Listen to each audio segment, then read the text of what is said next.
अमावस्या के दिन दोष काल में, प्रदोष के समय पर, प्रदोष काल में शाम के समय पर जाकर किसी भी नदी, तालाब, बावड़ी, कुआं, कहीं ना कहीं जो आपके पास में हो, वहां पर एक घी का दिया, बत्ती का मुंह दक्षिण की ओर कर कर अवश्य जलाकर आ जाना। सारे पितृदोष समाप्त हो जाएगा, सारा पितृदोष समाप्त। अमावस्या के दिन किसी भी जलाशय के पास में, नदी, तालाब, बावड़ी, कुआं, जो आपके शहर में, आपके गांव में, आपके नगर में हो, वहां जाकर लगा। अगर नदी, तालाब, बावड़ी, कुआं नहीं है तो पीपल का वृक्ष हो या बेलपत्री का वृक्ष हो या बट का वृक्ष हो, उसके नीचे लगा दो प्रदोष काल में। पर अमावस्या के दिन लगाएं जरूर। क्यों?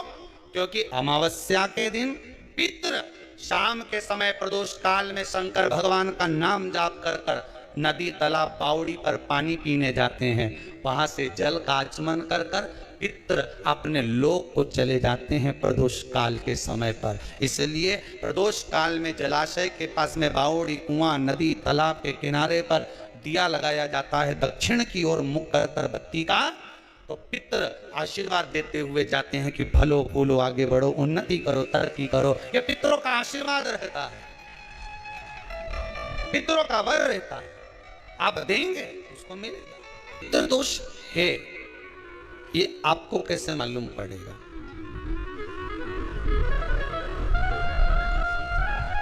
पितृ भूखे हैं, इसका तो वर्णन हमने पहले कर दिया कि रात्रि को जब आप सोने के बाद में 1-1.5 घंटे बाद अगर आपकी नींद खुल जाए, 1 घंटा 1.5 घंटा आप सो लिए, उसके बाद जो नींद खुली तो 1-1.5 घंटे तक अगर आपको नींद नहीं आ रही है, रात्रि को सोने के बाद में 1 घंटे बाद जब उठे तो आपको प्यास लग गई, भूख लगने लगी, प्यास लगने लगी कि मेरे को पानी पीना पड़ेगा, घबराहट हो रही, पानी पीना पड़ेगा।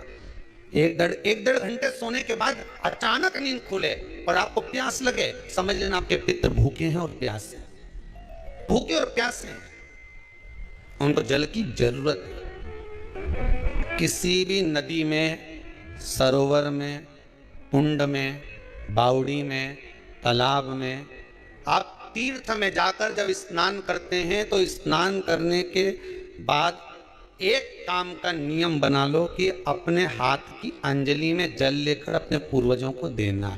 प्यासे रहते हैं, भाग मांगते हैं, प्राप्त करना। 3 वृक्ष पितरों के तुल्य हैं। पहला पीपल, दूसरा बट वृक्ष, तीसरा बेलपत्र का वृक्ष। ये पितरों के तुल्य हैं। अगर आपको रात्रि में नींद नहीं आ रही है, ऐसा लगता है कि रात्रि को 1 घंटा 1.5 घंटा सोने के बाद कुछ गलत गलत विचार आने लगते हैं, नींद सुबह 3 बजे तक, 4 बजे तक नहीं आती, 4 बजे के बाद फिर नींद आती है, तो एक प्रैक्टिकल जरूर कर कर देखना। एक प्रैक्टिकल करने में क्या जाता है, प्रयास करने में क्या कुछ जाता है क्या? प्रैक्टिकल कर कर देखना कि कहीं सियोर वाला महाराज झूठ तो नहीं बोल रहा, तो प्रैक्टिकल करने में कुछ नहीं जाए। 1 लोटा पानी लो, उसमें थोड़ा सा कच्चा दूध डाल लीजिए, श्राद्ध पक्ष चल रहा है, बेलपत्री का पेड़ या पीपल का पेड़ या बट का पेड़, इन पेड़ के नीचे ले जाकर उस दूध को दोपहर में सुबह 10 बजे से लेकर 12 बजे के बीच में ले जाकर चढ़ा दीजिए। रात्रि को फिर ना आपको प्यास लगेगी, ना भूख लगेगी, नींद एक बार लगी तो सुबह ही खुलेगी। प्रैक्टिकल करने में क्या जाता है? पानी डालने में तुम्हारा कुछ जाएगा? अरे बोलो तो सही, प्रैक्टिकल करने में क्या जाता है? कुछ भी नहीं बिगड़ेगा, ये तो बस जल डालोगे तुम्हारा ही कुछ अच्छा हो सकता है, बाबा की कृपा। 3 वृक्ष पितरों के तुल्य हैं।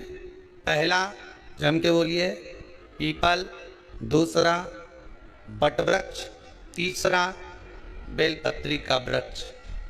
3 पीपल के वृक्ष में 52,000 ब्राह्मण एक साथ निवास करते हैं, इसलिए पितृतुल्य। बट वृक्ष ब्रह्मा जी के मस्तक से बना, इसलिए पितृतुल्य है। और बेलपत्री का वृक्ष माता पार्वती जी के अश्रु से बना।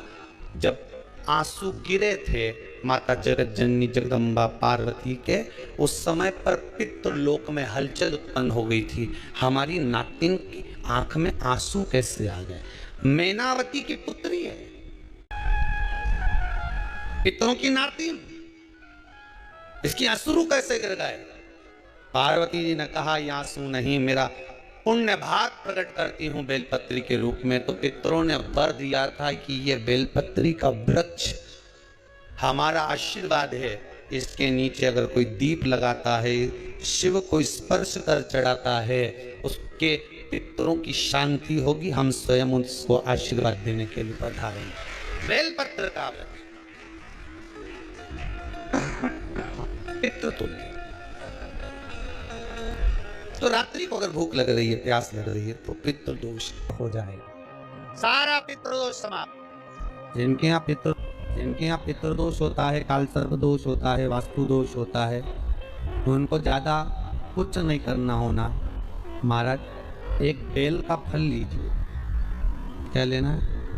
बेल का फल, बेलपत्री का जो फल होता है उसको ले लो।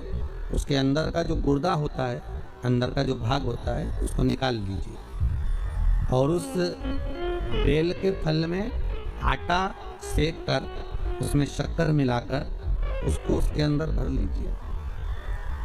अमावस्या के दिन सुबह 10 बजे से पहले उस बेल फल में, जिसमें तुमने पंजेरी भरी है, आटा सेक कर भरा है शक्कर के साथ में, उसको अपने घर में घुमाने के बाद में जिसको कालसर्प दोष बताया है, पितृदोष बताया है या वास्तु दोष का स्मरण बताया है, घर में सब दूर घुमाकर अपने परिवार का हाथ का स्पर्श कराकर पीपल के पेड़ के नीचे तक खड्डा खोदकर उस बेल पत्र के उस फल को दाब दीजिए। उस फल को उसमें दबाइए।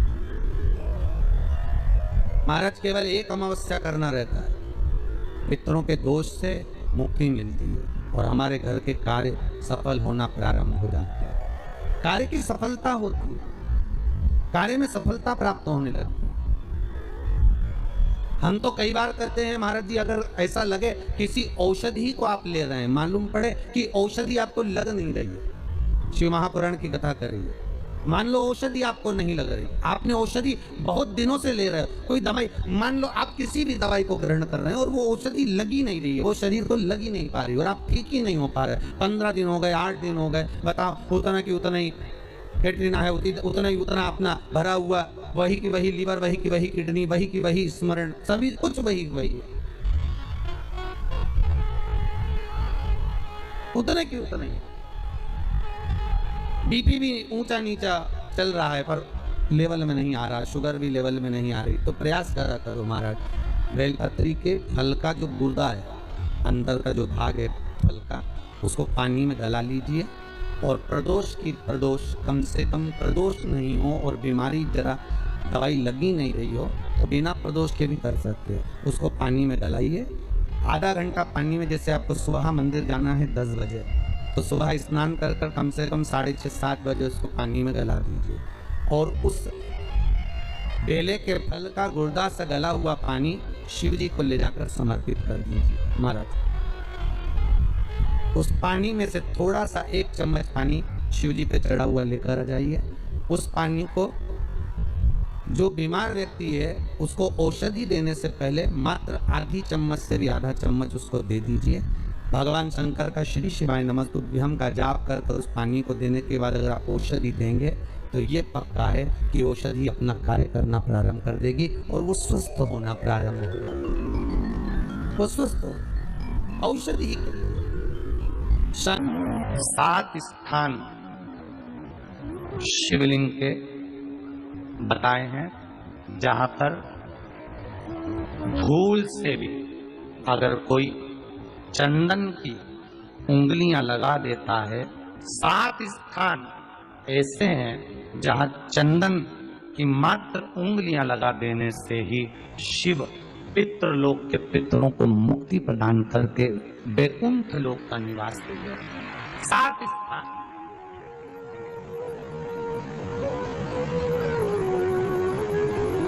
और वो 7 स्थान जो चंदन के बताए गए, पहला भगवान देवादिदेव महादेव के शिवलिंग पर चंदन का लेपन, समझ लेना जरा बहुत अच्छे से। आपको लगता है स्वप्न में कोई मुर्दे दिख रहे हैं, या कोई जल रहा है, या कोई मर रहा है, या कोई चला गया है, ऐसा भय लगता है। बच्चों को मानी भेजूंगी ऐसा हो जाएगा, पति को मानी भेजूंगी ऐसा हो जाएगा, कोई हमारे कोई गलत तो नहीं कर रहा है। आपको लगता है 7 स्थान चंदन के बताएं महाराज। पहला शिवलिंग, दूसरा जहां गणेश जी का स्थान है, मालूम है ना सबको, जम के बोलो जरा, मालूम है ना सबको, जहां गणेश जी का स्थान है वहां अलग से गणेश जी बैठे हैं, वहां नहीं। शिवलिंग में जलाधारी के ठीक सामने राइट में गणेश, लेफ्ट में कार्तिकेय, बीच में अशोक सुंदरी। तो पहला चंदन बाबा के शिवलिंग पर, दूसरा गणेश जी पर चंदन की उंगली, तीसरा षडानंद कार्तिकेय पर चंदन की उंगली, चौथा अशोक सुंदरी पर चंदन की उंगली, पांचवा जलाधारी पर चंदन की उंगली, छठा जो शिवलिंग का जल बह रहा है इसके ठीक विपरीत की ओर चंदन की उंगली, और सातवां चंदन नंदी के मस्तक के ऊपर जो 2 सींग लगे रहते हैं उस पर चंदन की उंगली। ये कब लगाई जाती है?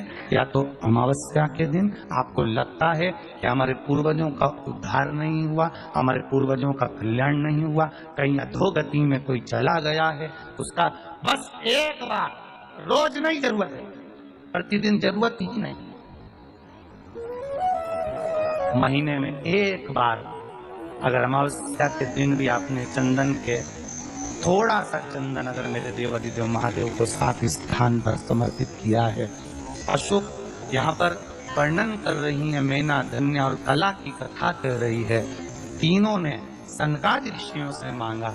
चंदन भगवान को अति प्रिय होता है, और चंदन ही एक ऐसा होता है जो पितरों को भी प्रिय होता है, जिसका स्पर्श मात्र लगने से पूर्वजों का कल्याण हो जाता है। वो चंदन अमावस्या के दिन जो नदी, तालाब, बावड़ी, कुआं किसी भी एक जगह पर अपने पूर्वजों का नाम लेकर शाम के समय पर दिया लगाएगा, ये मेरा विश्वास रहता है, उसके लिए कुबेर भंडारी भंडार जरूर रहेगा। अवश्य तुलसी की लकड़ी पानी में घुमाकर, लकड़ी नहीं हो तो माला तो होगी ही, जल में भ्रमण कराकर, जल में घुमाकर, तुलसी की लकड़ी को जल में डालकर स्नान जो करता है, मात्र घुमाना है, लकड़ी डालकर नहीं रखना है, घुमाकर अपने पूजन वाले स्थान पर रखना, या पानी में पहले से घुमा लो, उस पानी को ले जाकर डाल दो।